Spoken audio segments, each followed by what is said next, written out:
Muses of Mythology is a spoiler-heavy podcast. That's an understatement. We're going to discuss not just the events of this book, but the Rhineverse as a whole, and really anything that we feel is relevant. You can find full spoiler warnings in the show notes. The weirdest spam I've gotten is like literally, hey, what do you think of these? And it's like just a picture of a topless woman. I'm like, pick from these two pictures for me to post on my Instagram, and then it's like a topless picture. I'm like, first of all, that is against terms of service, lady. That violates community guidelines.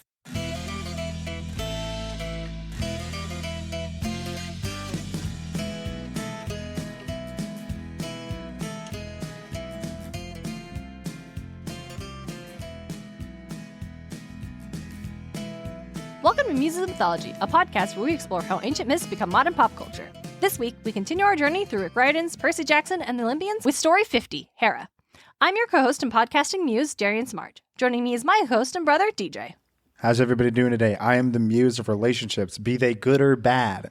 I was going to note just relationships, just leaving all things open. Interesting. Okay. Be they good or bad, and sometimes, boy howdy, are they bad. Yikes. Okay. Let's muse about this in a garden for the moment. Hey y'all, got a lot for you today, so let's get started. First, a huge thank you to our newest patron, Elizabeth Payne. Nothing gives me the good old serotonin quite like seeing that new email from Patreon letting us know that another listener had decided they want more of this nonsense. Elizabeth, from DG and I both, thank you so much for supporting the show and joining us over on Patreon. If you want to be cool like Elizabeth, you can swing over to patreon.com/Muses of Mythology and join the fun, which currently includes our 12 Days of Musemas series, in which we are just really diving into Christmas Carol adaptations. As of this episode's airing, we have 4 more episodes set to come out, but you can hear all of them for just $1 over on Patreon. Speaking of Patreon, with Elizabeth joining us, we are now just 1 patron away from hitting our goal of releasing podcast buttons. We already have these buttons, and they are in fact beautiful, and we cannot wait to make them available to you. Once we hit that goal on Patreon, these buttons will be widely available to all listeners, but all of our active patrons will be receiving one free as a thank you. Now, originally, the plan was for just the first 10 patrons to receive these buttons for free. However, as it is the holiday season, DJ and I have decided to bend the rules just a little bit. If we hit our goal of 10 patrons over on Patreon by the end of December, we will send a button to every active patron we have in the month of December. That's right, even if you're patron number 11, you will still get this button. All you have to do is go over to patreon.com/Muses of Mythology and donate, honestly, just $1. We don't care. And you can cancel after that if you just want the button. That's fine. We just want to raise these buttons. Y'all, they're square buttons. They look like the podcast art the way it appears in the podcast app. How charming is that? Let us share these buttons with you. And speaking of sharing things, if you are listening to this on the day it releases, Tuesday, December 20th, then tomorrow is the Percy Jackson Podcasters live stream for good event. That's right, Wednesday, December 21st, the winter solstice. A bunch of podcasters from the Percy Jackson podcasting community are getting together to stream Thor, Love, and Thunder. What a twist. We'll get into that more at the end of the episode, and there are links and information down in the show notes. That's all I got. And now, back to the show. All right, DJ, are you aware that this episode is a pretty big deal? Is it because we're being rated? Are we? Wait. I wasn't prepared. What? We have a third person here, everybody. Oh, that's what you meant. Okay, yes, we are joined by a guest. We have escaped the labyrinth, and we have someone new. We are joined today by writer and podcaster Megan Peterson is joining us today. Hello. Thank you for having me. Thank you for being here on what is our 50th episode. It's crazy. Can't believe Pretty we're doing big this deal. shit 50 times. Milestone, dude. It's a milestone episode. Megan, we're so happy to have you here. And we're talking about Hera, which is a, ooh, boy howdy, a big topic, ain't it? Megan, when we were scheduling for this episode, this is the topic that you asked to be on, so I would love to start doing a thing with guests. And just a little bit at the top, what's the vibe here? Why Hera for you? Oof. I mean, Hera's such an interesting character to me, or mythological figure to me, because she's consistently written so badly. So badly. By everybody who's ever used her as a plot device. And I just feel like anytime we can be like, hey, this is the most unrealistic portrayal of a woman anyone has ever seen, it's a good thing to point out. I think that's totally fair. Speaking of unrealistic portrayals of women, we are going to start with a little bit of Percy Jackson. Megan, you are our guest. Would you like to tell us a little bit about what Hera is like in the Percy Jackson books, specifically Battle of the Labyrinth, but we can go off book a little bit. Oof, what is Hera like in the Percy Jackson books? Not good, to summarize. The main takeaway I think that anybody could possibly get about Hera in the Percy Jackson books is that she has a feud with arguably the most reasonable character in the series, Annabeth. And so that just is not like a great thing to be like the major thing that anybody remembers about you. The most noteworthy thing about her, yeah. Personally, it's not what I remember about her. I remember, granted, it was overlapped, like overwritten by the events that go down in Heroes of Olympus. All right. DJ always wants to know when we can bring up Heroes of Olympus. Dude, to be fair, I want to talk a little bit about Heroes of Olympus. And I'm just saying that's what I remember her from these Riordan books. But even in those, she's not that active. She played a major part in starting the whole thing, though. Okay, point taken. So Hera first shows up in the labyrinth. She shoos Janus away, who does not get an episode. We'll talk about him in our mini with roundup over on the Patreon later on. But he's coming up, he's just harassing Annabeth, which... Yeah, straight up. This is a 12-year-old. What is she, like 14 now? 14, 15 now? A child. Around there, She's a child, regardless. She shows up. She's described as... Well, she shows up in a brilliant beam of light, which I do love as an entrance. Always respect showing up in a beam of light. When the light died, a woman was standing at the fountain. She was tall and graceful with long hair the color of chocolate, braided in plaits with golden ribbon. She wore a simple white dress, but when she moved, the fabric shimmered with colors like oil on water. And Janice is obviously terrified. She shoos him away, and she is, I am Hera, Queen of Heaven. Which, wow. Queen of, which, no, that's not incorrect, but introducing herself as Queen of Heaven is a power move. She is the Queen of Heaven. Heaven is not at all believed in like Greek culture. Elysium is, and Persephone is the Queen of Elysium. I think in this context, she means, actually, that is a good point. Because like we also have, we have Valhalla. That's technically heaven too, right? So why isn't technically heaven? Or like a similar for the Norse. Because when you say heaven, my religious trauma gets triggered because it's like such a Christian word. When you say heaven, I'm like, that is absolutely like Christianity. And clearly, Christianity also exists and is, in fact, a real thing in this world if all other religions are, right? So wild. Okay, you have a point that it's wild that she says Queen of Heaven and not Queen of Olympus. Literally. Yeah. Exactly. I know what she means. Queen of the gods, come on. I know what she means, and it's the word choice I never really interrogated that, but you're both right. It is a wild thing that she just says here. Hera just crowding in on Christianity. Wow, and she would, though.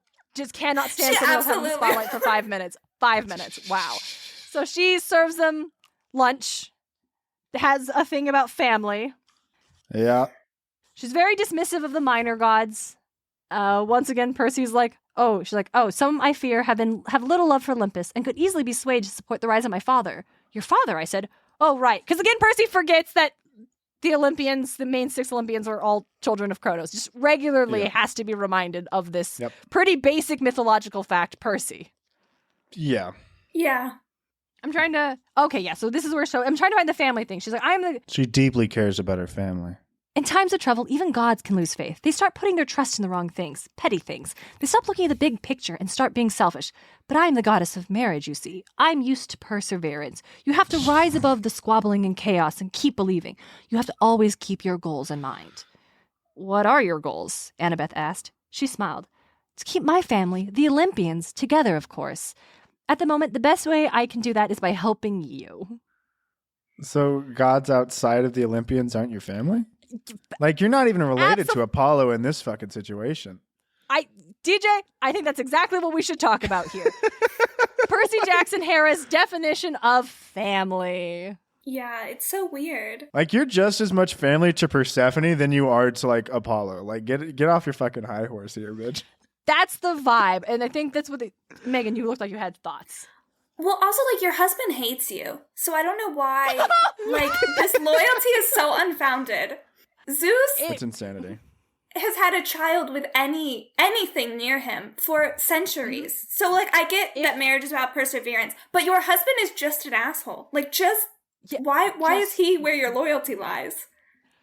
It is. Well, I think it goes back to, like, the version of Hera that Riordan is presenting, which I think is reasonable for what she's been used as a mechanic, though not preferable, I think we will agree, is the idea of perfect family, right? She wants a version of family. She is like the Instagram wife mom who will only take pictures of things that look and seem perfect and wants everything from the outward to look and rise above the squabbling. Have the big picture. Don't mind petty things, even those petty things are maybe very important conversations to be having about family, like needs and struggles and things that aren't being met, but because they would look bad, we don't talk about that. Ridiculous.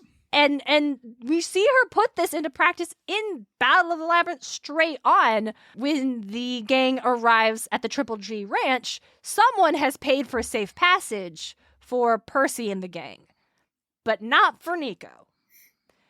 And later on, they find out it is Hera, and she knew Nico was there, knows he's a demigod, knows he's a son of Hades, and just, no, but not that one. That one's not good family.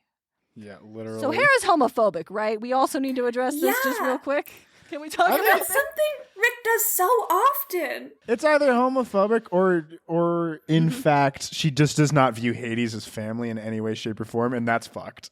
I think that's true, DJ. I think it's both because Nico is gay. Yeah. And then also later on with the Heroes of Olympus, since we already opened that door, with what she does to poor Piper, this comp het bullshit she puts her in with Jason, completely unnecessary. And yet shit happens. Didn't need to happen. And yet couldn't just be like, here's your other best friend, Jason. No, here's the love of your life. This good male man. This perfect specimen of American boy. You love him.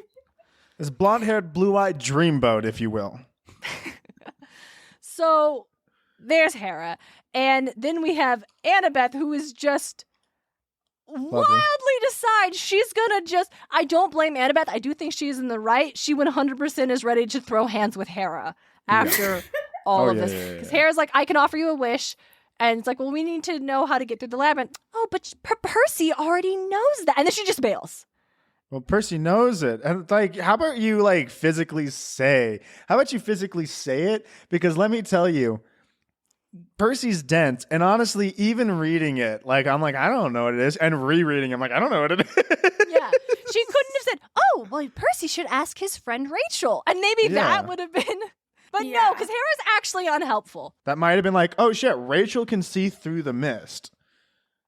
Yeah, maybe. Yeah, Percy doesn't know what he knows ever. So, that's not helpful. Maybe if you had said, Annabeth, she would have been, able to figure out the little riddle or whatever. But why are you going to put that on that boy?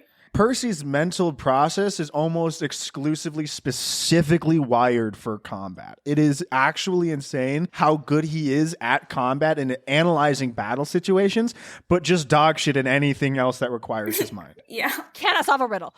Yeah, it is baffling. And it's also, I think, is telling to this Hera and her idea of wanting to give the outward appearance of perfection. I helped them. I gave them a wish. If they fail, it's their own fault. Insane. Yeah. I did my part. I've done what I'm supposed to do as the good, matriarch, the good family member. And what they do with it, that's up to them. But I can't be blamed for this. And it's like... Maybe you can, a little bit. We all know someone like that, don't we? I think hey, narcissist, hey, excuse me? Sorry. Yeah, she's like a clinical narcissist. I also think sometimes... The Rick Riordan ancient Greece got transferred to the West, America, Western Flame, all of that. Sometimes it translates in like a really odd way, and then the gods get characteristics that don't match the myth, and it's like super odd and hard to figure out. Yeah. With Hera, it kind of works perfectly, because if anywhere in history has been obsessed with the perfect nuclear family, like aesthetically and everything, it is post-Reagan America. Oh my god. Way Like, more than ancient Greece would have ever been. Cold War America. Yeah. 100%. Yeah. And so Hera representing marriage and what marriage means in America, where it's like this institutionalized, patriarchal, white supremacist, like all of these, you know, horrible, only focus on aesthetic things. Like Hera coming in and being this kind of character makes a lot of sense and makes her really scary. Like sometimes I feel like the gods aren't very fear-inducing. Like Zeus is like throws lightning bolts at his kids sometimes, but it's just like this like kind of over the top big bad, when Zeus would be like a really terrifying character in most retellings. But Hera is terrifying because she's so deeply manipulative, because she has this like single-minded goal of like perfect aesthetic family. And that's so American. It's so, yes, I hadn't considered the comparison like that nuclear, that like literally sold to people as just the concept of a goal for America as something that represents safety, especially in like the Cold War, in like the Red Scare era, where if you were not exactly what was a good American, you were at risk in 1,000 different ways. Like, and so that kind of that being her domain of like, if you don't conform to this, you are in danger from me. And that's what she does. And I think that's why Annabeth in particular is the one who, you know, you think goddess of like daughter of wisdom, usually very smart, rarely holds grudges, doesn't really go like hard on these things, and usually can be like, I disagree, but I'm just going to keep my mouth shut and we're going to do the smart thing, goes against her, I think, because Annabeth is someone who her family is not perfect.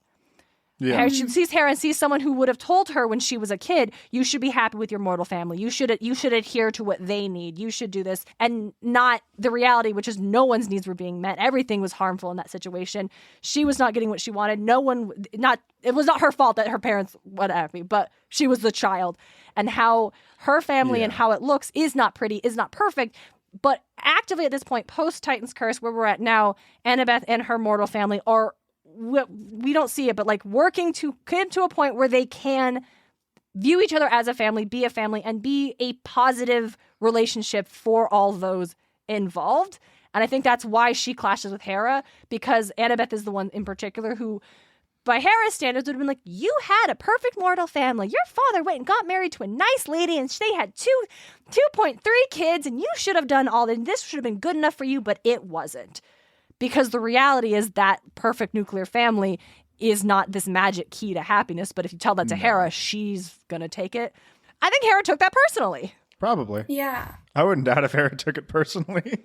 The kids at Camp Half-Blood are like the cast-off, like the cost of keeping that nuclear family among the gods too, right? Because they're all illegitimate children of the gods, right? So in order for the Olympians to stay intact and stay respectable, these half-god, half-mortal kids need to all be shoved into this weird strawberry farm on Long Island. How that was like the best case scenario, I don't understand, because the gods would have, you know, you'd think they'd have unlimited resources, but whatever. Yeah. Like Annabeth is the cost that Hera was totally comfortable with paying to have her perfect nuclear Olympian family.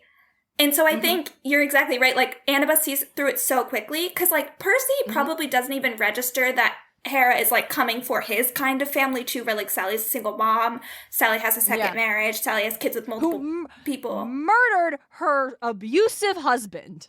Sally Jackson. Classic, Icon. 100%. You know, Love Hera would hate that. She should have. It's about perseverance. She should have risen above and have been a good wife. Like, you know, she hates Sally because she would never to Zeus. She would never. So shall we transition? Yeah. Is it time? So we've talked about Hera quite a bit on the show already because, I mean, Hera makes it her business to get involved in everyone else's business. Oh, yeah. So it won't be super fun to retread all the ways she has tormented heroes, particularly Hercules, or the various women who encountered Zeus either willingly or unwillingly. But it doesn't matter because all of them get the same treatment from Hera. Poor. I want to talk briefly about how Hera is the first goddess we have talked about who is the child of Kronos and I almost said Demeter, Rhea, making her the first of those original 6 Olympians. And how when like oh, let's look through like the history of like the mythology of Hera and association. It's like split down the middle of whether or not these stories are going to say that Hestia, Hera, and Demeter also got swallowed by Kronos, or whether they got like shipped away to somewhere else. But that just is a trend that I wanted to discuss. I felt like this was a good place to discuss why, or whether or not they even fought in the Titan War. Sometimes that's just so glossed over that these 3 goddesses were also there too. Yeah. And why do we think that is? Megs, do you have a theory on why we think that is? I wonder what it could be.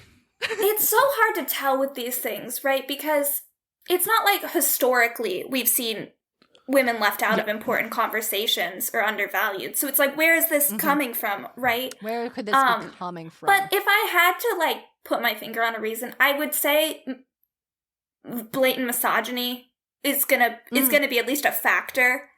I mean, it's a little bit stretched, but I do see where you're coming from. Yes. Yeah. Yes, I mean, I don't want to I don't want to be angry. I don't want to be too much, but I think maybe. Mm-hmm. I think maybe. Yes. Mm-hmm. So after she got swallowed and then thrown up and then fought in a war and then didn't get any fucking no credit in this war, saw all of reality divided up between the 3 of these fools and didn't get a damn thing. She now has to deal with Zeus. She got to be queen of the gods. After. Not yet, because what happens is, oh God. So Zeus sucks, and we all know this, right? Yeah. Classic. Yeah. Don't be like Zeus. Don't be like Zeus. So Zeus decides he wants to get with Hera, and Hera's like, no, fuck off. So he's like, all right. So he makes a storm.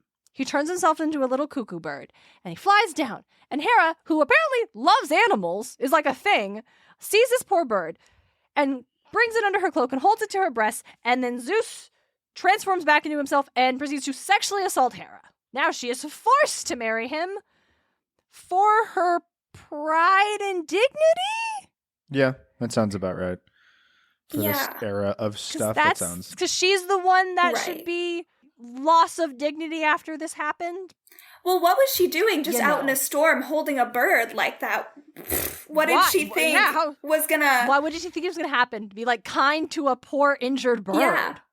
It is so harrowing to me that this was already the kind of story being told at this time, because it's like a classic like predator tactic for like horrible men to pretend that they need help to lure women. And you get told as like a girl to be like, hey, men don't actually ask for help. Like that's absolutely not something that they do. So if a man ever asks you for help, run, because they're just trying to kidnap you. Get away immediately. Zeus knew that, and Zeus was abusing this tactic, which meant like men in Greece were, and like the writers and the bards were. Yeah. I think it was Dahmer that would use that line also. Like, hey, I know Ted Bundy. That is what they do. That's what they do. And that's insane. And Zeus did the same damn thing. This has been going on forever, and that's what's so messed up about this. And it's also so upsetting that this is Hera's origin. This is how she got to be queen of the gods. Yeah, it's pretty queen of heaven. Yeah. This happened to her. And now she is goddess of marriage to the biggest infidelity who is a sexual predator, who assaulted her and forced her into this relationship. But for the rest of all of storytelling, she is the villain. Mm-hmm. Always cast as the villain over and over again. Yep. And that's so messed up because it I would say intentionally undermines what Hera went through, and as Megs pointed out, as a victim of a very real tactic that evil men pull always. But, well, yeah, but she's really wrathful and was really mean to Hercules, so... I would be so angry too. Yes. She was very mean to the golden children. Are you kidding me? Like, we can't be having that. Yeah, but also turns around and, as I mentioned earlier, is very quick to curse, punish, kill, ruin any woman who had an encounter with Zeus. As I said, whether or not this was consensual on the mortal woman's part or not really doesn't matter to the goddess. Not great. No, I think, Megan, in the notes you talked about how the framework of because Hera can do nothing against Zeus, she takes it out on these. So do you want to talk about that for a little bit? Yeah, I think that this is the most common thing you see when a woman is painted as a villain, where they're put in sort of an impossible situation and they decide not to be a martyr, and so then they're the villain. And like, instead of a martyr, be a monster. Yeah, and if that's the choices, like that's so bad. Like, you're not going to come out of that well, right? Like, you could be more like how Persephone's sort of typically written, where she gets all her like claws removed and it's just like this bride and her kidnapping gets turned into a love story. Or you can be like Hera, who clearly remains angry about her circumstances for eternity and is okay with taking it out on whoever she can. And I don't at all think that this was the right move. I don't at all think that victims should make more victims. You have to break cycles of violence, and that's constantly something that falls on women to do. But I also think that it's really unrealistic that a woman would do this, right? Like, we don't see survivors, particularly women survivors, hurting other survivors.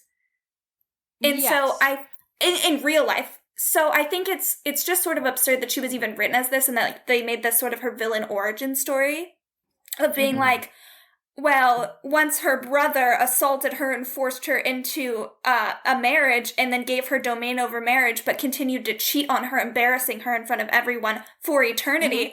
She was like super mean to these other women. Like, that's not, there's just not like a world where that actually happens in life. And so it's just like absurd that this is the path that they set out for her.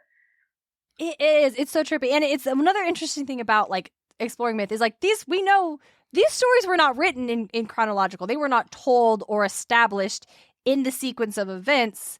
And I mean, it's nigh impossible to actually figure out when and where they actually came from oral traditions, all this stuff. But it's probably, you already had Hera, goddess of marriage, punishing those who were the either victims or products of her husband's infidelity. And then along came someone who's like, well, how did Zeus and Hera even end up together if Zeus was going to cheat on her all the time?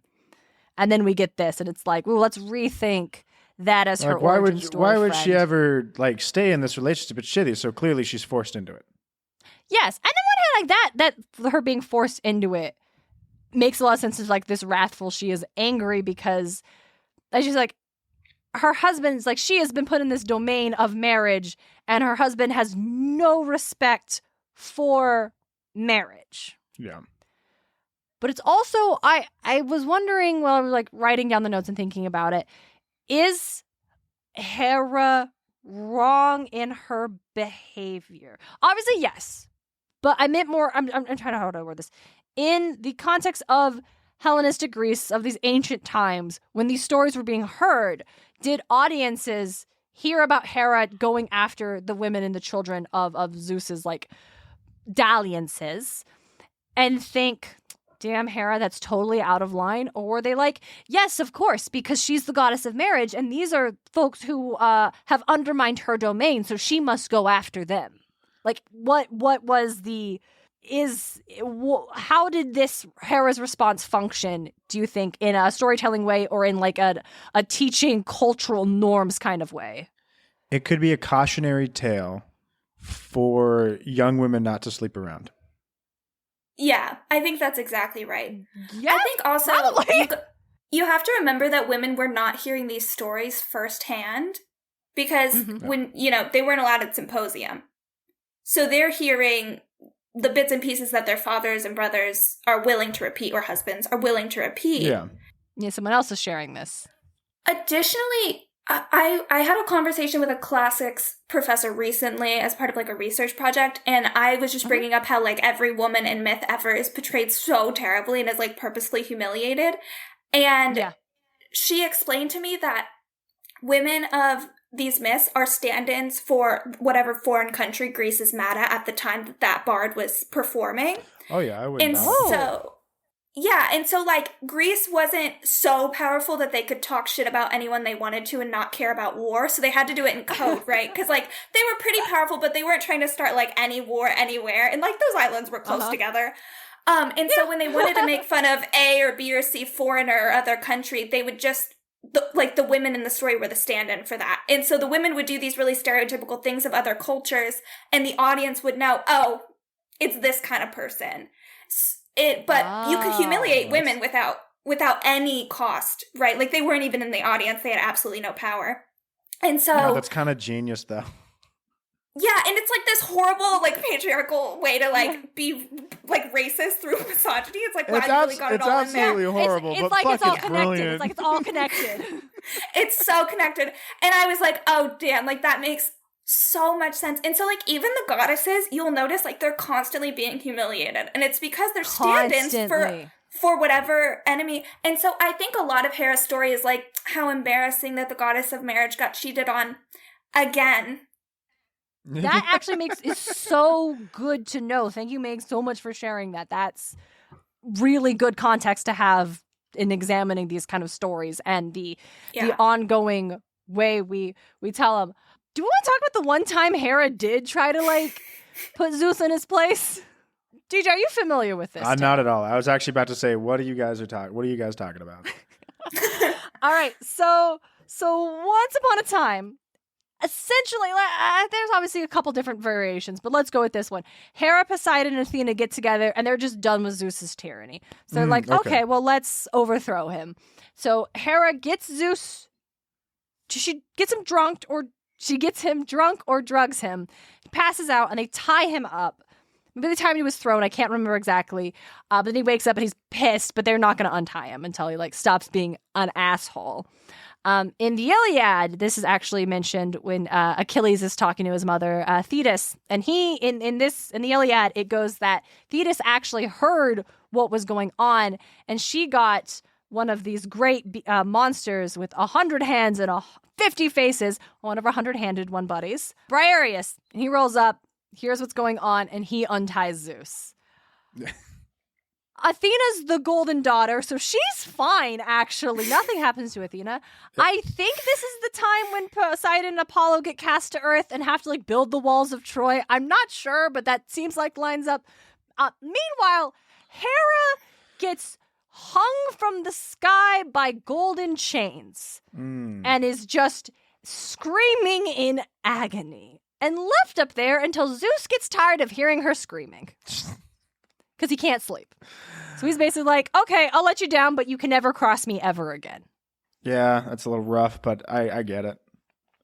I mean, yeah, story. And I think that underlines, like, the layers of punishment that are doled out to these other characters, and the fact that, like, Hera gets the worst one, I think is meant to relate that Hera was the most villainous of the... How dare the wife try to overthrow her husband? Because we have, like, the children, and then we have, like, the brother, and overthrowing for power and stuff. That's a little different, right? That's what Zeus did.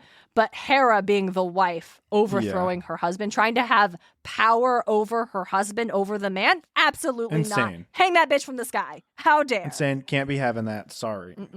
So that says a lot about the role that the wife was meant to be played. Or the role the wife in this family unit was supposed to play. The fact that she betrays her husband is considered the most punishable offense. Yeah. I feel like that makes stories about, like, because there are multiple stories about wives betraying their husbands, and sometimes it, like, works out for them. Like, obviously the Trojan War ends with Clemenstra, like, murdering Agamemnon, and that goes, like, well for her. I don't think it would have if, like, he hadn't earlier slighted Achilles and so was the villain of that side and all of that.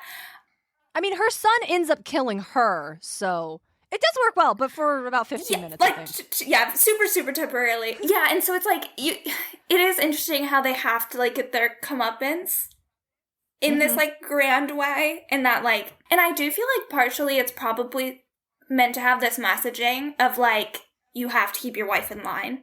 Because, like, nobody thinks that women are actually, like, happy in subservient positions. That's why there are devices to, like, keep them in subservient positions and make it so that they don't have the resources to not be anymore. And so I feel like some of these myths are like borderline like marital advice of being like, hey, you need to watch out because she's smarter than you think and she's like waiting for her time. And so to have Hera, who's supposed to be the perfect wife, even like still betray Zeus at one point is like interesting. No, that's a good point. And especially because in their plot, it is Hera who is the one that puts Zeus in a position of vulnerability so the rest of them can tie him up. Because she is the wife and has access to him in a way that others don't. So that would be a kind of a fear of this person who gets to be close to me physically. Oh, I don't know about that. I mean, we see this with Psyche and Eros, where Psyche is almost tricked into killing Eros. And that idea of like, you got to watch out for this person who's close to you. Because like you just said, they're tricky. Keep her in line. Watch out. This is not the only time that Hera has drugged Zeus, though. Like, she'll do it again for different reasons. Speaking of Achilles and Agamemnon and Thetis and Clemestra, do we want to talk about the Trojan War? It's all such a mess. Yeah, why not? So I was reading, I think it was Edith Hamilton's mythology, where it was worded in that Hera is so wrathful and so petty that she is truly the reason why Troy fell to such a ruin. Why the Trojan War didn't end in like a truce and both sides being able to go off and continue existing. Why it had to end in Troy's absolute and utter eradication. Because Paris did a stupid thing one day. Because Zeus was too much of a coward to solve the issue. Megs, do you want to take this? I'm sure you have some excellent commentary on this particular myth. To me, Paris is the dumbest figure in Greek mythology. And like that's a real contest to win. Because this is a man who has Hera, Aphrodite, and Athena asking him to settle a debate, right? And they're all offering him different things to settle it. And then this man trusts Aphrodite to not be messy and for the reward to actually be something good for him. Whereas that has never in mythology happened before. Aphrodite getting involved in your life has never gone well. And then crosses you don't want Hera. her personally involved. Which has also never gone well. And like with Athena, it's sort of lose-lose. Crossing Aphrodite never goes well either, right? I think we can all agree. This wasn't going to end well for Paris regardless, but he picked the worst option, I do believe. Do you really think Aphrodite was the worst option?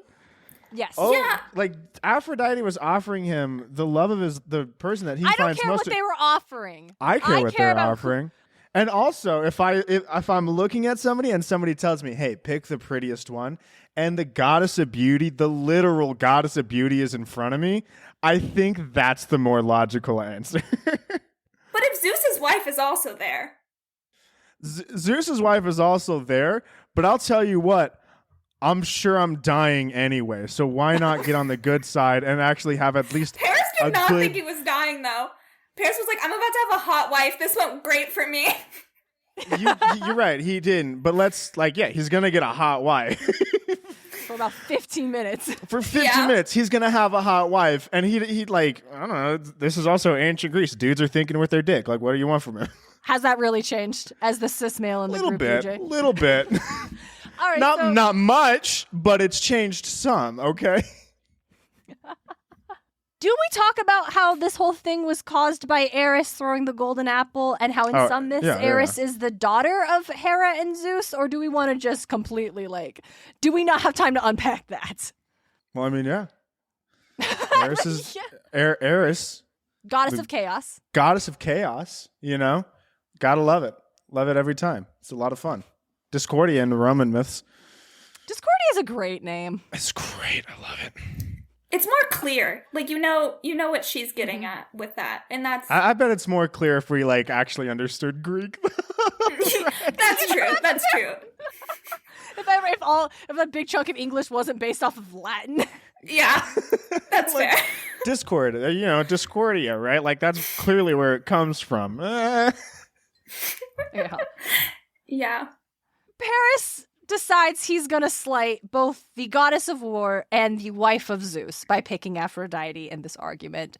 And again, I do think this was a no-win scenario for Paris ultimately. Paris was painted into a corner by Zeus himself. But rather than it just being Paris who would have ultimately suffered, it ends up being the entirety of all of Troy who suffers because, you know, the most beautiful woman in the world is already married to a Spartan king. So guess what? Everybody's involved now. And they just happen to have a pact protecting her so that every single island of Greece is involved in the war. They have to. Everyone has to get involved. This war is specifically like the downfall of Greece because it also is the thing that triggers the building of Rome. Yeah, and we get later lore where it's like, but don't forget, oh goodness, what is his name? Remus and Romulus. No, well, yes, but no. No, one of the survivors of Troy. Odysseus. Not Odysseus. He was a Trojan. His name begins with the letter A. Achilles, no. No, okay. Oh, I definitely know who you're talking about, but I don't keep his name. Like, it never sticks. He's just like... That guy. Yeah, he runs off and eventually founds Troy. Yeah.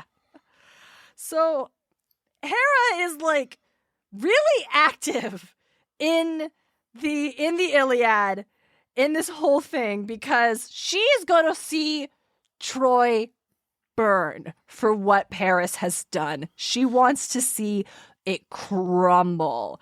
And so she's like egging on Poseidon to get involved. She's getting Aphrodite involved. She's getting Zeus to give Poseidon permission to deal with Ares because Ares is on the other side with the Trojans because Aphrodite sided with the Trojans. Well, Aphrodite is clearly going to side with the person that picked her. Oh, yes, obviously. But that's what it is. She is... Obviously, one thing. In book 4, because Zeus has decided that no more gods getting involved, and Hera's like, that doesn't work for me. So in book 14 of the Iliad, Hera seduces him with help from Aphrodite, and then tricks him into a deep sleep with the help of Hypnos, so that the gods can just interfere like crazy. And speaking of, wow, isn't that embarrassing for you, the woman of the story? Isn't it kind of embarrassing that Hera needed help from Aphrodite to seduce her own husband?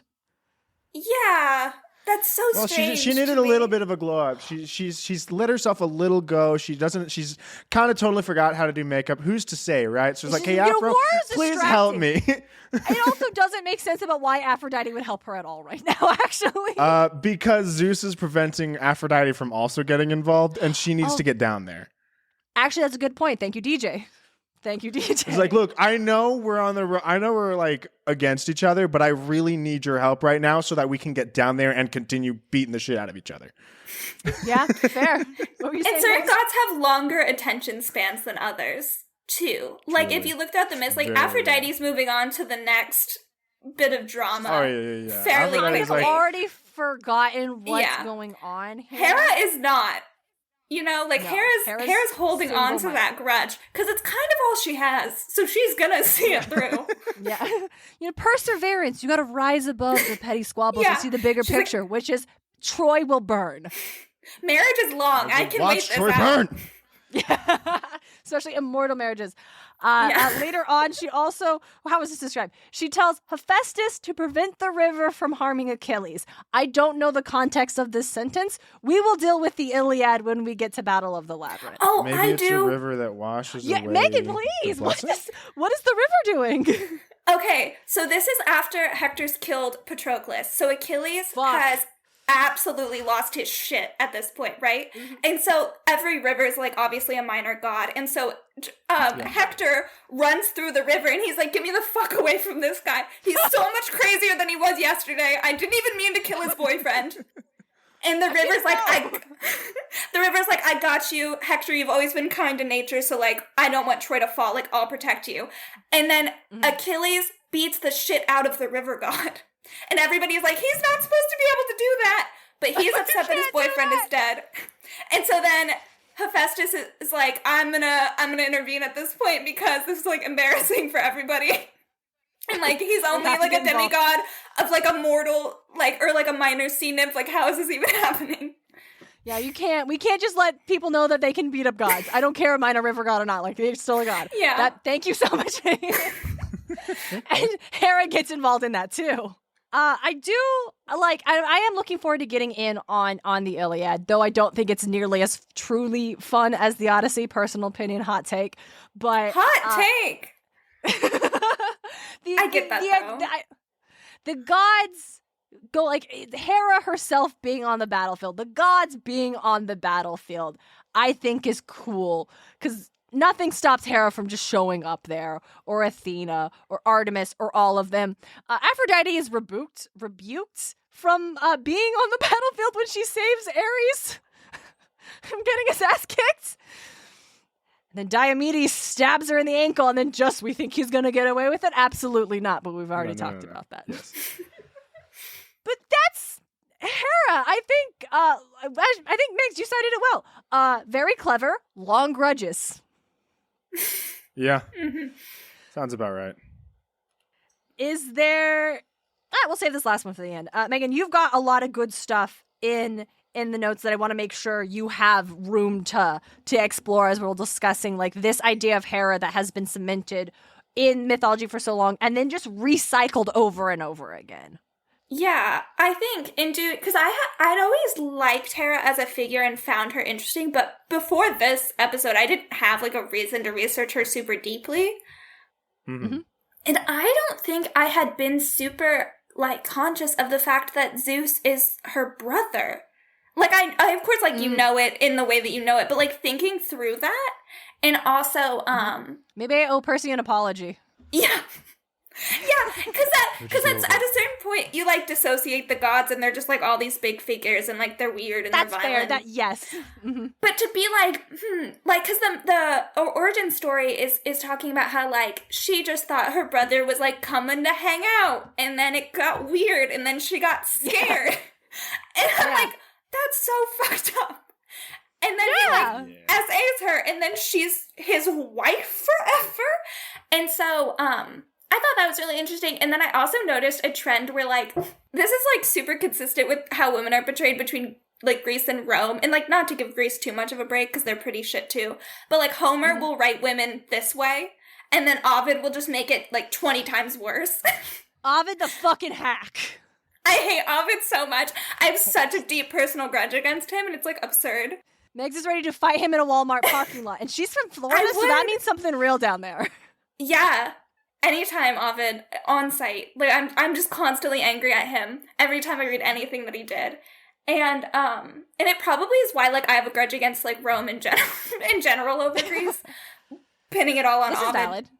Yeah, and like, but seeing how like the myth sort of over time gets worse with her, with like her relationship with Hephaestus as well. Like she goes from just like Zeus originally was the one who cast Hephaestus off because Hera birthed the son without him, and so he's like angry that he's not the father, even though like he just gave birth to Athena without her.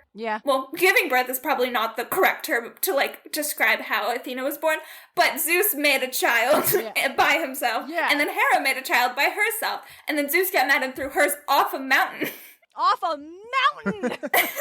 And then like a few decades later, Ovid was like, maybe Hera should be the one who throws him off, and maybe she should be super ableist. And that was just like, what a choice for Ovid to make. What a choice. Yeah, and and in that change, it becomes to punish Hera for daring to try to have a child without Zeus, because Athena comes out and she's perfect. She is this like absolutely, like we talked about, like golden, like what is like Greek pinnacle, clad and like in armor, not like other girls. Yeah. And then Hephaestus comes out and he's like, "Oh wow, Hera, you shouldn't have tried to do that. Look at that. You real fucked up. Look at this ugly fucking child that you have. Like this is a little goofy, Hera." Yeah, and that's like so gross and unpleasant for that to be that we have to punish Hera for again deigning to try to do things without a man. She should be punished. And then also now be just a monster. A bad mother. So Hera, who is, I think we should talk about also she's the goddess of marriage and the goddess of childbirth, not the goddess of motherhood. Yeah. Which is a fascinating gap in her resume, I guess I would call it. Yeah. The ceremonies around that are really interesting too, because like girls get passed between Artemis and Hera and Aphrodite a lot during their lifetime, like girls to women. And that's like a lot of what Greek engagements are. It's like 3 days of being like, for this like hour you're Artemis's, and then for this bath you're Hera's, and then for this like walking down this aisle you're Aphrodite's and stuff. And it's like, why? Like, why is it so poorly planned? This is not. Yeah. Ugh. On the topic of like Hera and the association with like women and like young women going through marriage, apparently there were some like sports games that were done in Hera's honor called the Heraean Games. I had no idea. Yeah, I'd never heard of that. I like double checked. I'm like, is this because at first it was called like, oh, when women had their own Olympics. I'm like, that feels like not real. That feels like someone like interpreted one statue and then like completely misrepresented like Greece, because that doesn't sound real. And I'm kind of right. I don't think it's accurate to call it like the women's version of Olympics in ancient Greece, because there was like. It was okay. So cards on the table. We've got like one really solid source from the 2nd century from this like Greek geographer. What was this dude's name? Pausanias. And I'm always a little hesitant about like, we only got like one guy who talked about this. Okay. But there are also some statues that show young girls, young women in this certain type of like athletic wear in relation to Hera. So this is probably somewhat of an actual thing. But basically, every 4 years, there was this festival for Hera in which young unmarried women would run a foot race. And it was noted as being 1/6 shorter than the men's equivalent race. And I could not figure out how long that was. 1/6 is such a small weird number. Wild number. It's running. But the winners would get like olive branch like laurels, and then they would get to like dedicate statues to Hera. Basically, none of these statues survive. Of course they don't. We've got a shit ton of statues of Zeus, but that sounds about right. But yeah, it was also apparently, according to this geographer, organized and presided over by like a group of 16 women. So this was like a women-run event, which I did like. I found that to be interesting. Nice. And it's a festival, so obviously it would have some sort of a cultural reason for it. And no one's really sure why, but the most popular theories are it was either like some ritual involving puberty or some ritual involving prenuptials. Mm-hmm. It's a P word. I don't know what the fuck's going on. Lost in translation. So either all these women or all these girls were either about to start menstruating, had start menstruated, or about to start getting married. Yeah. I think a lot of times there was this weird culture in ancient Greece of letting rich women do like a lot of really independent things like right before they got married too. Like when you're like reading about like these groups of women that were like sort of finishing schools, like we think of them like finishing schools, but that's because we're thinking of like England, not Greece. And they weren't actually finishing schools. They were like formal education. Because if you were like a noble woman, then you got to go under the tutelage of another noble woman. And like you would kind of be presided over by a goddess, like Sappho, for instance. It was like connected to Aphrodite. But basically like you learned art, you learned poetry, you learned painting, like you learned all of these sort of high so that you'd be able to like talk to your husband and engage in noble society in like a good way. Oh yeah, you have to have good conversation. Yeah, exactly. But it was like this weird excuse where like as long as your parents would put off your engagement, you got to have like formal education that was super equivalent to the men. But also the genders were kept so separate that like women presided over women's education because of that. And so I feel like it makes a lot of sense for a sporting event to be the same, because like there are girls who were insanely talented at like the arts and poetry and literature, but there were like over sports as well. And so if they could, like, find a goddess who, like, kind of connected to it the right way, they could end up being like, hey, before our daughters get married, like, we're already rich. They already don't need to learn any, like, life skills. Let's let them run a race. Yeah, they're all going to do cross-country. I think it was a cross-country. Actually, I still don't know how long the race was. I don't know if it was a sprint, if it was a marathon. It was 1/6 shorter than men's equivalent, and I got tired of doing research. No, I'm kidding. I just couldn't find it. But no, I think that's a good point. And it also, like, makes sense about why Artemis gets to run around and do all of these, like, hyper-independent things, because she is daughter of Zeus, essentially, like, equivalent of being the daughter of a wealthy king. And as long as she never gets married, she gets to be hella independent. Yeah, and with Athena too, like the virgin goddesses are always have so much more like power and autonomy. Yeah, and if that's something Aphrodite's got quite a bit of autonomy too. Aphrodite's different. Is Yeah. she? I mean, I know she's not the daughter She's of Zeus, but a even lot still, right? older. And she's also I like think that might be cheating it. on her husband, so she just sort of like breaks the rules. and I feel like that's her Yeah. like way out. Whereas like Athena and Artemis are like given permission, I feel, to do what they do in mythology, whereas Aphrodite is constantly being like caught in a net because she's like has independence. Yes, so she, like I think we talked about, Aphrodite tends to get punished. Like when she goes on the battlefield, she gets stabbed. When she's like cheating on her husband, she gets trapped in a golden net. Like she. To be fair, she's also not a war god, so it makes sense for her to be on a battlefield and then like flubbing up and then and getting not go stabbed. super well. Yeah. Not go super Yeah, it's well. not like, come on. If I get thrown I into a have- battlefield, I'm not going to do super well. I'm not a warrior, Yes, damn it. yeah.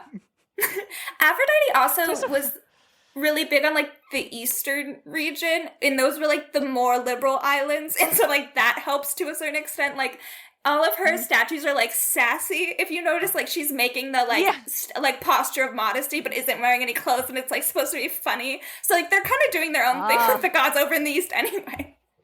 I mean, that's also an important thing to great. consider, like how these stories don't come in an order. They also are being told and spread. Like we, in the flattening of history, have mushed this all together to be like ancient Greece. But like that's not really what was going on exactly. But that's more than we're going to get into in this particular podcast. Yeah. Let's talk about Hera today. We've already talked about her and Percy Jackson. Megs, I do love her representing the American nuclear family thing. Terrifying. I think also agree. Isn't it bummer how Hera's portrayed here? Is there any? You've got some in the notes. Do you want to start us off? You got my favorite one in the notes. Yeah, there's like two depictions of Hera that I could think of in pop culture that I like. Though, like, number one is Lore Olympus. If you haven't read Lore Olympus, it's free on the internet. Just on Webtoon. It's so good. It might not be free for long. We're nearing the end, I feel. Maybe not. Who's to say? And we all know how Webtoon likes to treat their shit. Get on there Throwing now. it into Daily Pass. Yep. Yeah. Oh, Daily Pass. The bane of everyone's Fun fact, existence. the Daily Pass, if you unlock it with your Daily Pass, it only lasts for 2 weeks. You don't even get it all the time. Ha! That sucks. So, yes, Hera in Lore Olympus is so good and so tragic. Yeah. Yeah. Genuinely tragic. Mm-hmm. And I think so realistic, which is like ironic in this medium that's like hyper like campy and everything, and it's like the 1920s era. Yeah, somehow always, but also it's the 80s. Yeah, but Lore Olympus is is wild athleisure stylistically. Yeah. And it's like modern day. Yeah. Yeah. It's really fun, and I think something that sort of gets lost sometimes when we're talking about Greek myths is that everybody did their own thing, and so like it's like absurd to try and gatekeep them or say that this is like not the right way to talk about classics when like every single bard ever was like doing their own rendition and would be like, I love the 14th book of the Iliad, so it will be 20 minutes today. Yeah. Everyone sit down. You're gonna want to be off your feet for this. Yeah. So Lore Olympus would like absolutely kill in ancient Greece. Like this is exactly up the alley of like what the audience is expected.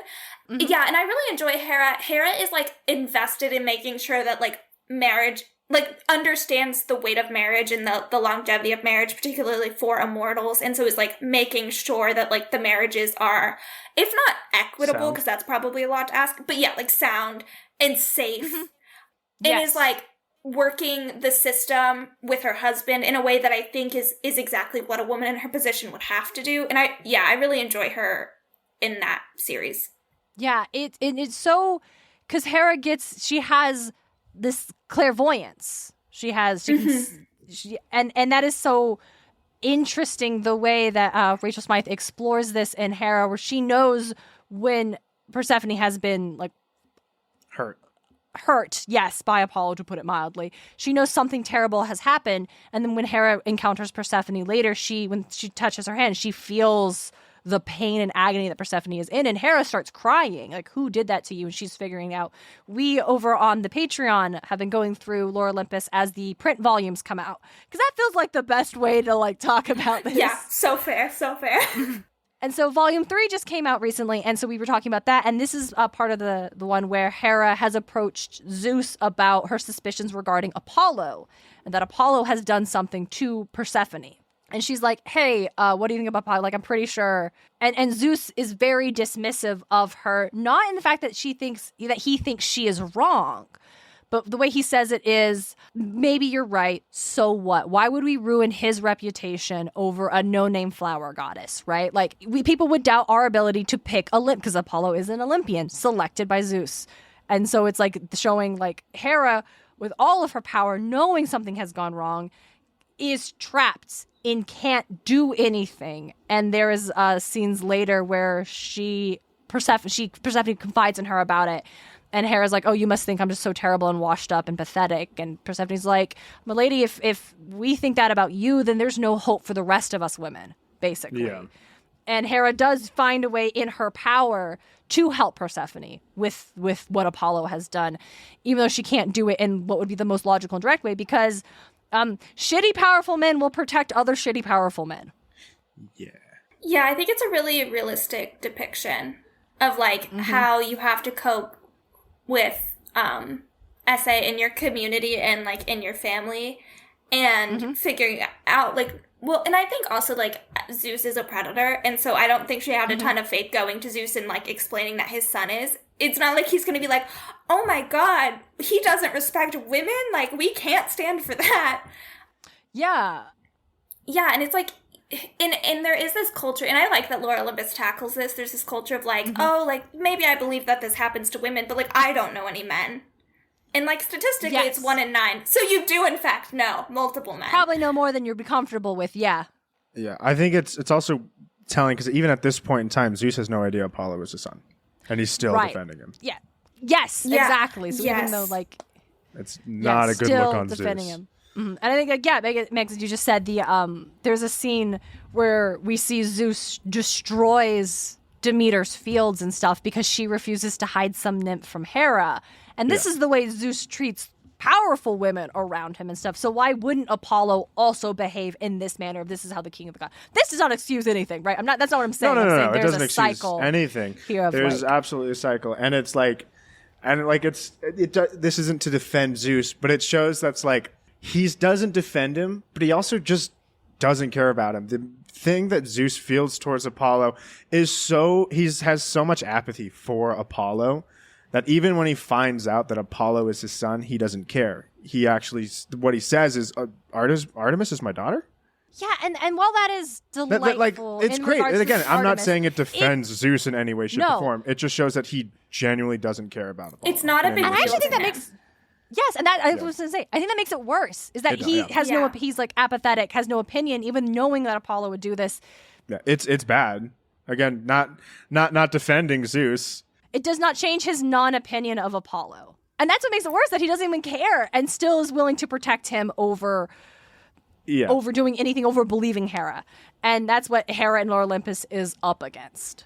Yeah. The way I tend to explain it is like, you can't steal something that you think you already own. And so men who don't see essay as a crime, as you can't take something from someone that's your property. So it's not even, it's a non-action. So Apollo doing this, it's like, well, she's a nymph. Like, that's what powerful men do to nymphs, because they essentially own nymphs. And nymphs are so far down on the like social ladder in ancient Greece too, they're bartering chips. And so I think Zeus's absolute lack of reaction is like scarily accurate. Yeah. Say, speaking of the Iliad again, you've got a book that I haven't read but want to. Oh yes. The other person who I feel like has really done Hera well is Natalie Haynes in her book 1,000 Ships. And it's really fun. So it's a retelling of the Iliad, and essentially it's from the muse Calliope's perspective, right? Because Homer's like, muse, inspire me, and Calliope's like, you're a dumbass. And you've been ignoring half of the stories I've been telling you, so now I'm going to put them all together, and it's all the stories of the women involved. And so you hear from like Penelope, who's one of the more delightful parts of the book, because she's writing these like really increasingly angry letters to Odysseus of being like, heard you were stuck on a nymph's island for 7 years. Like, wild that you could win a war but not get off of that island. Yeah, literally. She's like, your child was a baby, and now he is a man. And you have been gone this entire time. Odysseus, the war is over. Come the fuck home.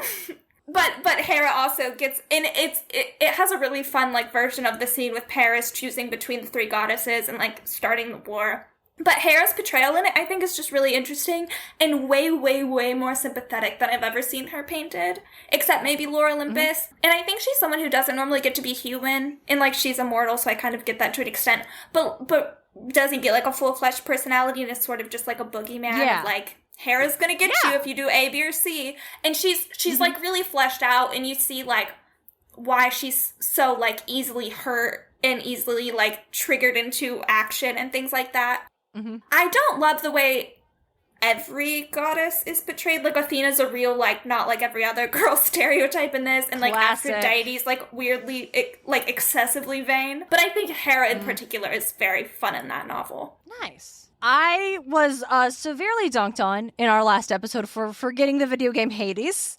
So I will be talking about Hades now. Is she featured in Hades? So Hera does not appear in Hades. Okay. Much to my disappointment, Hera and Hestia, we do not see, nor do we see Apollo, which is fascinating. No. We wonder, but Hera is mentioned. Megs, are you familiar with the video game Hades? I'm not. So Hades, essentially, is a roguelike game. You are playing as Zagreus, the son of Hades and Persephone, who is trying to escape the underworld. And the reasons why we will discover as you play the game. In the game, you can unlock other weapons that help you with power-ups, makes it easier to get out. It takes a lot to beat this game. But one weapon you get is called the Heart-Seeking Bow. And if you read the entry of because you get 6 weapons. And in the entries, you learn that these 6 weapons each originally belonged to one of the 6 Olympians who used them in fighting the war against the Titans. And the Heart-Seeking Bow belonged to, I will read these entries because I love it. It's certainly the finest bow ever conceived, and wielded once by none other than Mistress Hera, who stood side by side with Zeus on better terms back then, as they drove back the Titans under a storm of arrows and thunder. Hera has since abandoned her warlike ways, quite understandably, for she has greater matters to attend to now. But I love that the bow, which is a very fun weapon, not my favorite one. I like the gauntlets, which did belong to Hestia, which says something about me. But the bow belonged to Hera, and I think that even though she's not in the game, it is cool that it acknowledges that, one, the goddesses fought in that war too, and that Hera has the capacity to stand in this kind of, like, action when needs to be.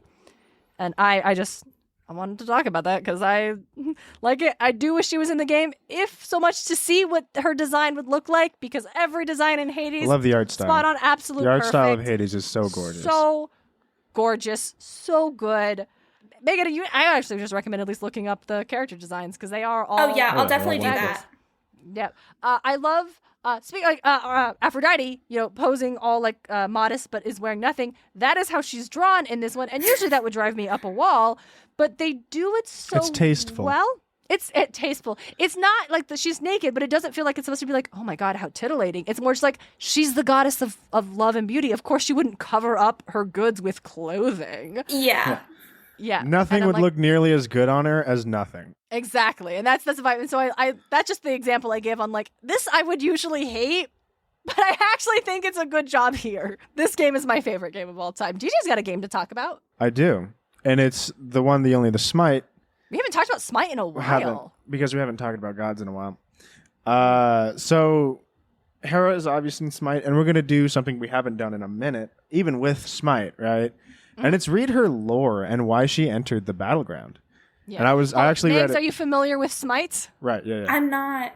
So SMITE is a multiplayer online battle arena. And what that is essentially you all play, it's like a typically 5v5 with 3 different lanes and interweaving jungles in between the lanes, right?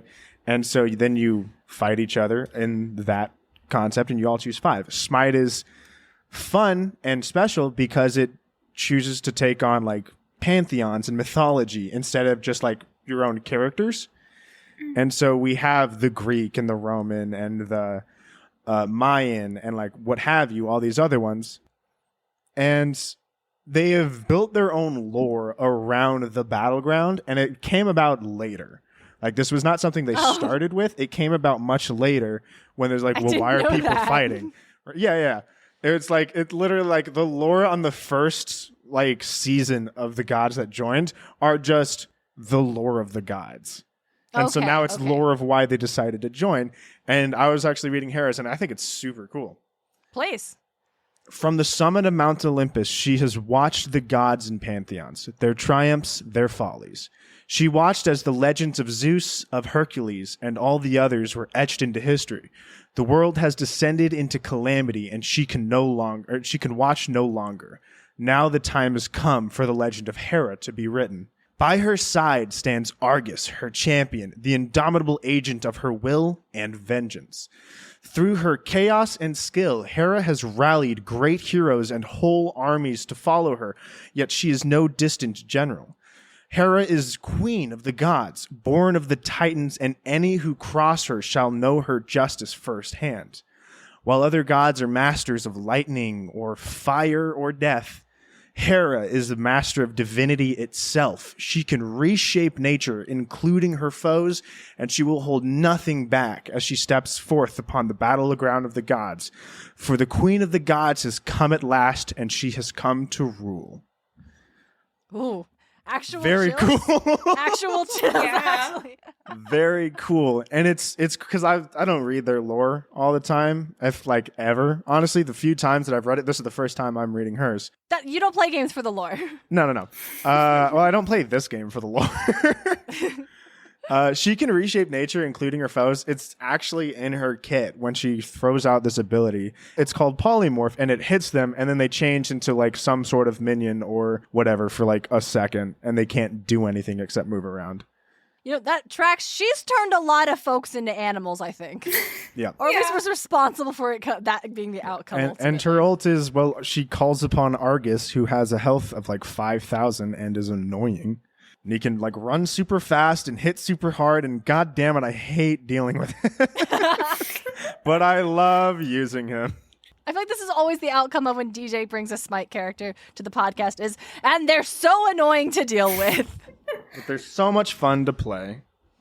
I didn't put this on the notes, but have either of you read Wonder Woman Historia, the like current run? I have not, but please tell me about it. So it's like an origin story for the Amazons, and it's like super rooted in Greek mythology, which is something I always like feel like Wonder Woman's a little bit lacking. Like it's super disconnected. Yes, but remember how Zeus created the Amazons in the Patty Jenkins movie? Yeah. That's so infuriating. Everything about that was infuriating. I love Wonder Woman. I've been like protective of this character for a long time, and seeing her like strut through a battlefield with makeup on was like deeply, deeply upsetting. At like 15 when I was in the theater, I was like, she would literally never. Also, she should be a foot taller than every one of these men. But it's not the time. I need to resolve my issues there. The movie's been out for years, but in Wonder Woman Historia, it talks about how the Amazons were born, and it's, like, debatable. Like, the myths tell in different ways. Sometimes Ares, strangely, is, like, the one who resurrects these women. Sometimes it's Artemis, which makes a hell of a lot more sense. Way more sense. But Hera in this is put in this really interesting position where essentially the goddesses all try to rebel at once, and it doesn't go well, but Hera's on their side. And then when it doesn't go well, and the Amazons are sort of like plan B, like, well, if we're not going to save the women, let's give them this second chance.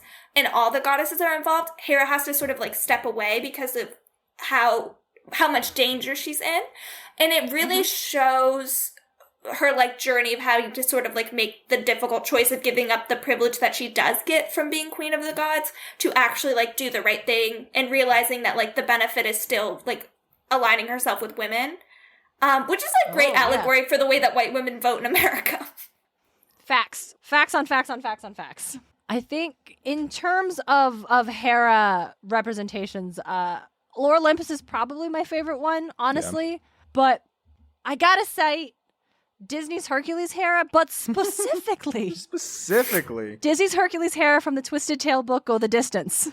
Ooh. Megs, are you familiar with the series?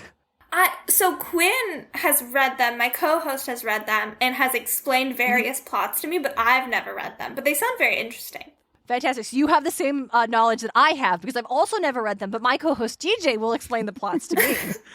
I love them. They're so much fun to read, and Go the Distance was such a blast. This was the first one we did, and it is so good. I wish they would make like an animated Hercules sequel and just do this plot. I wish they would just do these instead of their like live action actions. remakes. Yeah, give me. Yeah. Okay, so Go the Distance. Basically, the twist is when Zeus says, "You're a god, Hercules," and Hercules says, "I want to stay on Earth with Megra because I love you." Instead of saying, "Of course, my son," Zeus says, "Why the hell would I let you do that?" I've literally waited so long, so why don't you, you gotta be a god. I'm sorry, bud, but I've... So Zeus is actually more like Zeus and doesn't let Hercules go back to Earth. And Megra's like, well, this sucks. I love him. And Hera's over here like, hey, you really love my son? And she's like, well, love is a strong word. I don't know if I said that out loud, but, I had a whole song about not saying it out loud. And Hera's basically like, all right, here's the thing. If you fulfill these tasks 3, you can be a goddess. And so then the book happens, and it's delightful. But the best part, I think, is when Megra has to go to the underworld for reasons and encounters Hades, of course. And also, who is this? It's Persephone. Persephone is here. Hello, Persephone. Yeah. And she's happy to be there because Hades has absolutely swept her off her feet, genuinely. And they love each other so much, and she meets and befriends Megra, and she's like also a little maniacal herself, Persephone, because when Hades is threatening Megra, Persephone comes in. She's like, "What are you doing? That's my friend. Let her go." It's my flower friend, dude. She helped me with my flowers. Garden, yeah. And Hades like, but if we let her leave, she's going to tell the Olympians about us. And Persephone's like, oh, you're right. Okay. Oh, we sorry, cannot Meg. have that. We can't have that. Sorry, Meg. That's so funny. Like, I'm like, oh, they're perfect for each other. And so Megra's like, wait, you guys want to be together, right? Well, good news. I kind of have an in with the goddess of marriage. And so she calls up Hera, and has Hera come down and come up with the whole, pomegranate 6-month back and forth thing. But Hera, lets Hades and Persephone get married to help Megra. And it's really delightful. And I love that this book remembered, oh yeah, Hera's the goddess of marriage. She should definitely be involved in this story, which is a story she's never involved in. Yeah. Insane. She's never involved in. I appreciate how Lord Olympus makes her involved in that story because, there is not. But also it's she's the goddess of marriage, but she in the myths never gets to approve of marriage. That's not the role of women. Yeah. In Lore Olympus, she even has to approve the marriages too, because even though Apollo does go there, Hera still has to, or go to Zeus to try to see if he can get Persephone's hand. He's still, Hera still has to bless that wedding, that marriage, right? And we see, in spoilers for Lore Olympus, y'all, in the most recent chapter, in fact, behind the paywall, Holy we cow. see Ares approaching. Hold on, Megs, are you up to date? Oh yeah. Are you behind the paywall? Yeah, you're good. Perfect. Okay. We see Ares we'll approaching. For the listeners, but we won't spoil for guests. That's 100%. We see Ares approaching Hera to try to get Hera to bless the marriage between him and Persephone. And Hera's like, "Are you out of your mind? Persephone and Hades have already chosen each other. What are you even doing here?" Oh God. So I think I would be way more into Hera being positively involved in marriages. Yeah. Also, we didn't talk about this. Hera as goddess of stars? Is she the goddess of stars? I didn't know that before researching for this. Ridiculous. Why? That's so what? random. Yeah, it's okay. So I don't think so. So Hercules, baby Hercules. There's one myth that says that Zeus tricked Hera into nursing Hercules as a baby. Being able to drink the goddess's breast milk is actually what gives Hercules all of his crazy powers. And when Hera realized it was Hercules, she ripped him off her breast, and then her breast milk spewed. I guess I don't know, spewed, and created the Milky Way. So she is essentially goddess of stars. That's so wild. Yeah, I'm I want more of that too. Is that where her kind of celestial clairvoyance is coming from in Lore Olympus? It's so good. That's so insane. I had my star nymph idea. Megs, you were maybe not aware. When we did our nymphs episode, I learned that star nymphs were a thing and was furious to find that there is very little lore about them doing anything. And so I immediately conceived, okay, I need a story about a star nymph and her underworld nymph girlfriend. And now with Hera also being goddess of the stars, she clearly needs to be involved. Now, I don't know how or why or what's going on, but this is just one by one, episode by episode, I'm getting more pieces together to what this looks like. But now Hera is 100% more greatly involved. For if this is a good or a bad thing for my star nymph, I don't know yet, but here we are. And that's a fantastic idea. We always need more stories about nymphs. And I think on that note, unless does anyone else have any other Hera thoughts that they just absolutely have to get out into the world before we leave? No, I got nothing. I feel content. Wonderful. I do too. So let's say, Megs, thank you so much for joining us and for bringing all of your insight and your knowledge on this topic. Where can our listeners find you? If you would like to continue hearing me be angry about the portrayals of various women, I do have an entire show dedicated to it. So, Quinn, my co-host, and I have the Monstrous Woman podcast. Basically, we do like different series. We did cover Greek mythology, so there's episodes very much similar to this. We're just wrapping up fairy tales. We're moving on to superheroes next. Superhero/villains. And yeah, so we just look at different women and how they were written terribly and what that impacts in society. And then also, I'm currently nearing putting out a novel about the Salem witch trials that tells it from Tijiba's perspective, who was the first woman accused. And so for like updates on that and stuff, everything's on my Instagram, which is at ML Peterson Writes. And links to all of their things will be found in our show notes. Obviously, go click them and follow and listen. Megan does great work. You should go engage with their content. And Darian is on a couple episodes, and we'll be on some more. I am. Yes, I was a greedy little comic book fan and like, can I have Scarlet Witch and also She-Ra, please? And they said yes. So yay. Yes, you and I were literally ranting about Multiverse of Madness again. Oh my God, that movie. I still haven't watched it. Oh, wow. Don't. Because I have to watch it for the podcast, and I was like, I'm not going to do it twice. How about I just tell you about it? I'll just tell you about it when we come on. Yeah, I might take you up on that. You don't have to subject yourself Quinn to and I don't want to watch it. Neither of us went and saw it in the theaters. Oh, awesome. Yeah, no, don't. Because I did opening weekend, and wow, am I never I remember the Discord from that weekend. It was bad. Betrayal.